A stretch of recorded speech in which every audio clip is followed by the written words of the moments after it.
आज वीडियो बनावत हुए बहुत दुख हो रहल बा कि आज भोजपुरी इंडस्ट्री के एगो लाल कलम के जादूगर श्याम देहाती जी अब हमनी के बीच नइखन। जी आप सबके बता दी कि श्याम देहाती जी के आज ही कोरोना के चलते उनकर आज निधन हो गई। जी आप सबके पता होई कि खेसारी लाल यादव जी खाती श्याम देहाती जी 50 से ज्यादा गाना सुपर डुपर हिट दे चुकल बाने।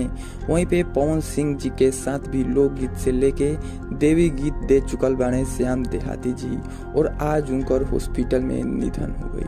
जी आप सबके बता दी कि ऐसा रिपोर्ट निकल के आ रहा बा कि उनका कोरोना हो गई रहे और कोरोना के लेकर ही आज उनकर निधन हो चुकल बाटे।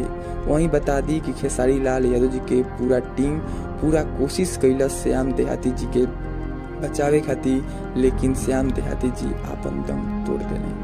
तो ई भोजपुरी इंडस्ट्री खातिर बहुत ही दुख के खबर बा, और भोजपुरी इंडस्ट्री एगो आपन लाल के आज खो देले बाटे। और आज हमनी के भोजपुरी इंडस्ट्री खातिर बहुत ही दुख के खबर बाटे। तो आप सब ज्यादा से ज्यादा उनके खातिर प्रार्थना करें कि श्याम देहाती जी के आत्मा के शांति दे।